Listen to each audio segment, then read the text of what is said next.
दिल्ली की सड़कों पर आपको मिल जाएंगी हर जगह कई छोटी छोटी दुकानें, पर इन दुकानदारों की मेहनत, इनके सपने और इनकी रोजमर्रा की कहानियां आमतौर पर चलती दौड़ती जिंदगी में कहीं खो जाती है। जब मिलेंगे उन लोगों से जो आपके लिए सुबह से लेकर रात तक, कड़ी धूप हो या फिर सर्दी का मौसम, हमेशा आपके लिए खड़े रहते हैं, बस एक उम्मीद के साथ। नमस्कार, मैं हूँ अनामिका और आप लोग देख रहे हैं कहानी बिहाइंड द खबर। आज हम उतरे ग्राउंड पर जानने के लिए उन सभी स्ट्रीट वेंडर्स की कहानियां और उनका संघर्ष जो आमतौर पर हेडलाइंस के पीछे छुप जाता है।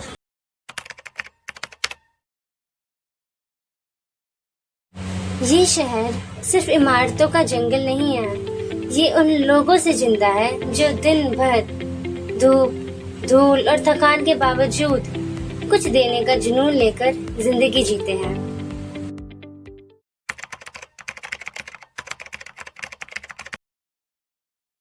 तो सर, आप ये दुकान कब से लगा रहे हो?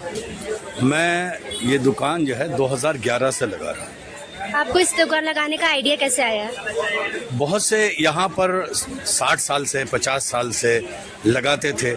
हमने देखा कि भी बहुत सारी किताबें बिकती हैं मगर उर्दू का कोई स्टॉल नहीं होता है, उर्दू वाला नहीं होता है, और होते भी हैं तो वो ऐसे होते हैं बिखरी तुखरी किताबें, पुरानी किताबें। हमने कहा कि भाई यहाँ इतनी बड़ी गैदरिंग होती है, इतनी पब्लिक आती है, इनमें बहुत सारे लोग उर्दू की किताबें भी तलाश करते हैं, हिंदी की भी, इस्लाम से संबंधित किताबें तलाश करते हैं, जो इस्लाम के बारे में जानना चाहते हैं कि भाई इस्लाम के बारे में जो भ्रांतियाँ फैलाई गई हैं उसमें हकीकत क्या है, वो ये जानना चाहते हैं। तो हमने ये सोच करके कि भाई लोगों की वो भ्रांतियाँ भी दूर हों और लोग वास्तविकता से परिचित हों। तो सर, आपका मतलब महीना का आपका गुजारा हो जाता है यहाँ पर?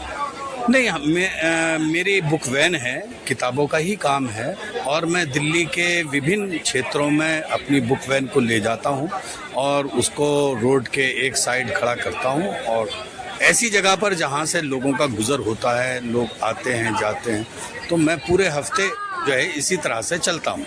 तो कभी कोई कठिनाई हुई आपको इस काम में? कठिनाई होती है, पुलिस की तरफ से होती है, पुलिस रोक टोक करती है कि भी गाड़ी, जबकि मैं इस बात का विशेष रूप से ध्यान रखता हूं कि मेरी वजह से किसी पब्लिक को कोई दुश्वारी ना हो, कोई दिक्कत ना हो, कोई परेशानी ना हो, जाम ना लगे, और अगर कहीं जाम पहले से भी लग रहा है तो मैं उसको जाम को क्लियर करके और मैं अपनी गाड़ी लगाता हूँ। संबंधित किसी भी तरह की किताबें चाहिए तो आप स्टॉल नंबर 21 की तरफ आ सकते हैं। इनकी स्टॉल है जहाँ पर आपको इस्लाम धर्मों से संबंधित और उर्दू से संबंधित किताबें मिल सकती है।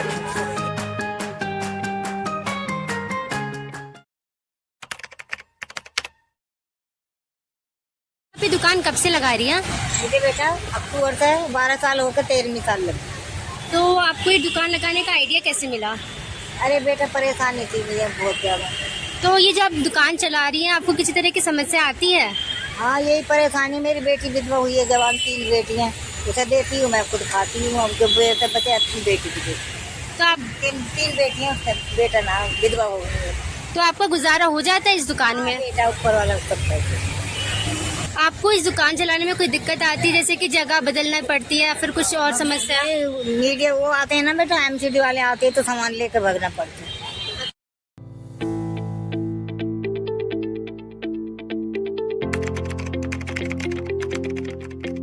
ठीक है। तो सर, आप ये काम कब से कर रहे हो?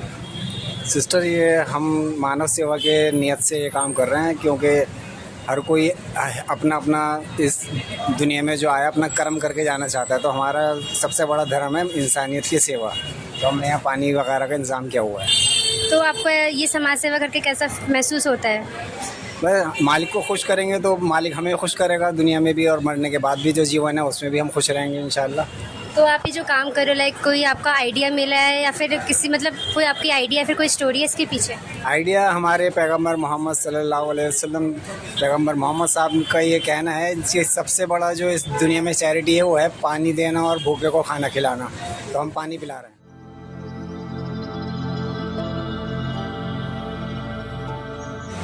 They don't ask for attention.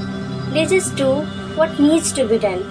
And in a city that always rushing, people like them remind us to pause.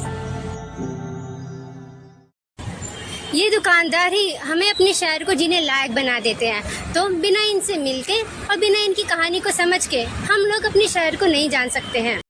अगली बार अगर आप किसी छोटी दुकान से सामान खरीदें तो एक मुस्कान जरूर दे दीजिएगा, क्योंकि कभी कभी वो मुस्कान ही उनका पूरा दिन बना देती है। तो मैं हूँ अनामिका और आप सभी लोग देख रहे हैं कहानी बिहाइंड द खबर। ऐसे ही और कहानियों के लिए बने रहिए जनमत व्यू के साथ। तो मिलेंगे अगले सप्ताह एक और नई कहानी के साथ।